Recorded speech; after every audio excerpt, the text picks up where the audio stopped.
দৰঙৰ দুনিৰ গফৰাৰ লক্ষীনাথ যিগৰাকী লোকৰ এতিয়া উপাৰ্জনৰ একমাত্ৰ পথ এই টেম্পুখন আৰু এই টেম্পুখনলৈ এতিয়া তেখেতে জীৱন নৌকা মেলি দিছে আৰু এইদৰেই তেখেতে গাৰ কাপোৰখন পেটৰ ভাত মুঠি মোকলাইছে। কিন্তু ইয়াৰ আঁৰত যিটো কথা আঁৰত এটা কথা লুকাই আছে, যিটো কথা আমি প্ৰাগজ্যোত ক'বলৈ বিচাৰিছোঁ।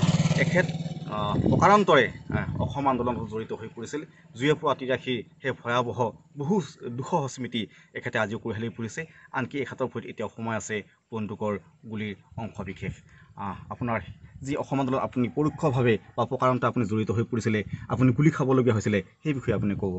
হয়, সেইদিনাখন 1983 চনৰ 2 ফেব্ৰুৱাৰী তাৰিখ সন্ধিয়াৰ সময় বহু মানুহ ছাত্ৰ সন্থা আৰু অসমৰ বা দুৰ্নী অঞ্চলৰ ৰাইজ বুঢ়া থানাৰ অভিমুখে তাৰমানে যাত্ৰা কৰিছিল। সেই মানুহৰ লগত ময়ো গ'লোঁ। প্ৰায় কিছু সময় পিছত বুঢ়া আৰক্ষী চকীৰ সন্মুখত পালোঁ। তাৰ কিছু সময় পিছতে তাত গুলীয়া গুলি লাগিছিল আৰু মোৰ ভৰিত গুলি লাগিছিল।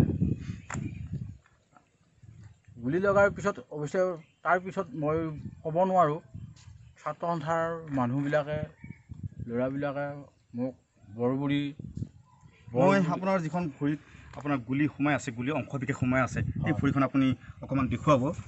মই দেখুৱাইছোঁ এইগৰাকী লক্ষীনাথ, তেখেতে ছাত্ৰ অৱস্থাত সেইদৰে ভৰিত গুলি সোমাইছিলে আৰু এখেতে আনসকলৰ লগতে এখেতে ওলাই গৈছিলে বিদেশী যি বিতৰণৰ কাৰ্যসূচীত এখেতৰ অংশ লৈছিল।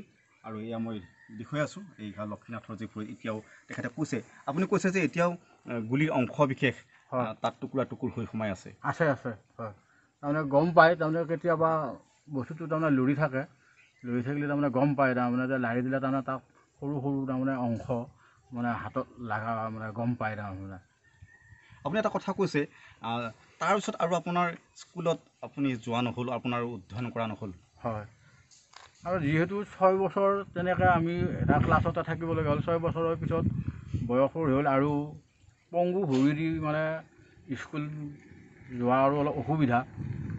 ঠিক তেনেকৈ তাৰমানে পঢ়াটো তাৰমানে সিমানতে শেষ নকৰিলোঁ। পিছত আকৌ বেলেগ মানে সেই বয়সো নিদিলেও সৰু সৰু ল'ৰাবিলাকৰ লগত পঢ়িবলগীয়া হ'ল।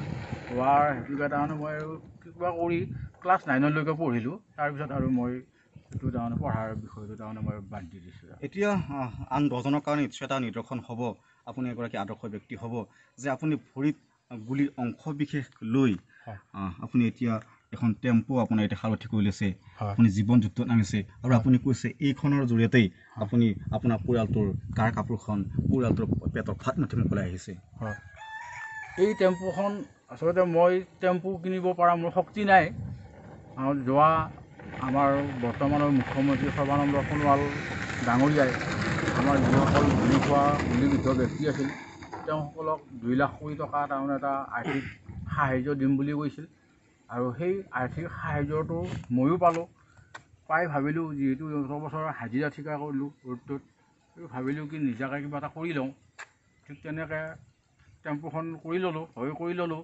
টেম্পুখন সম্পূৰ্ণ পইচা দিব নোৱাৰিলোঁ তাৰমানে, কাৰণ 2 লাখ টকাত আপুনি শেহতীয়াকৈ অসম চৰকাৰৰ পৰা এনেকুৱা আৰ্থিক অনুদান এটা পালে, কিন্তু ইয়াৰ আগত বিভিন্ন সময়ত আপোনালোকে যি গুলিবিদ্ধ বা যি নিৰ্যাতিত পৰা দাবী জনাই আহিছিলে, কি পাইছিলে সেই সময়ত? সেই সময়ত মই একো পোৱা নাই। কথা এটা উল্লেখ কৰিছোঁ, এই টেম্পুখনত যেতিয়া চকা ঘূৰে, ষ্টিয়াৰিং ঘূৰে, হয়তো আপুনি এটা পইচা পায়। যদি কেতিয়াবা চকা বন্ধ হৈ যায়, ষ্টিয়াৰিং বন্ধ হৈ যায়, স্তব্ধ হৈ যায়, ঘৰখন কেনেকৈ চলিব? তেতিয়া সেইটো মই ভবা নাই। সেইটো মালিকৰ দয়া কৰিব লাগিব। যদি মালিকে যদি ভাবে আজি ইমান বছৰ বিৰতিৰ পিছত, মোটামুটি 35-40 বছৰ বিৰতিৰ পিছত ভগৱানে হয়তো মোৰ মানে কিবা এটা চাইছে, কিবা 2 লাখ টকাটো পালোঁ যেতিয়া, গতিকে ইয়াৰ পিছত আকৌ যদি কিবা দুৰ্যোগ আহিব, সেই কথাটো তাৰমানে মই এতিয়া বৰ্তমান তাৰমানে মই এইটো অনুভৱ কৰা নাই। যিহেতু আপুনি কৈছে আপোনাৰ ভৰিত এতিয়াও গুলিৰ অংশ বিশেষ সোমাই আছে, আপোনাৰ চিকিৎসাৰ প্ৰয়োজন আপুনি বোধ কৰিছে নেকি? বা আপুনি সময়ত যন্ত্ৰণা আপুনি অনুভৱ কৰিছে নে? শাৰীৰিক যন্ত্ৰণা? সেইটো হয়, কৰা যায়। বিশেষকৈ শীতকালি আমাৰ যেতিয়া ঠাণ্ডাটো আহিব, এতিয়া আমাৰ ঠাণ্ডাটো আহিলে তাৰমানে ঠাণ্ডাত এই বিষবিলাক আহে, যিবিলাক মানে হেৰি। যিহেতু আপুনি শেহতীয়াকৈ হ'লেও চৰকাৰৰ পৰা এটা সঁহাৰি লাভ কৰিলে, তেনে ক্ষেত্ৰত আপুনি পুনৰ দাবী জনাব নেকি আপোনাৰ চিকিৎসাৰ ব্যৱস্থা গ্ৰহণৰ কাৰণে বা কিছু আৰু অলপ উন্নয়নৰ কাৰণে আপুনি দাবী জনাব নেকি? দাবী মই আচলতে চিকিৎসাৰ বিষয়ত মই যিহেতু বয়সো হ'ল এতিয়া আৰু চিকিৎসাৰ বিষয়ত মই বিশেষ দাবী নকৰোঁ, কিন্তু মই এটা ভাবোঁ যিহেতু চৰকাৰে 2 লাখ টকা দিছিল, 2 লাখ টকাৰ ভিতৰত মোৰ বহুত ধাৰ আছিল, ধাৰখিনি ধাৰ পৰিশোধ কৰিলোঁ, তাৰপিছত গাড়ীখন ল'লোঁ। এতিয়া গাড়ীখনৰ যদি চৰকাৰে এটা সৎ ইচ্ছা কৰে বোলে তেখেতৰ গাড়ীৰ পইচাখিনি আমি চৰকাৰৰ ফালৰ পৰা মানে ৰেহাই কৰি দিওঁ, ঠিক তেনেকুৱা এটা মই বিচাৰোঁ। তাৰমানে যদি দিলে তাৰ মই ভাবোঁ ভাল পাম আৰু বা সৰ্বানন্দ সোণোৱালক বহুত বহুত ধন্যবাদ জনাম।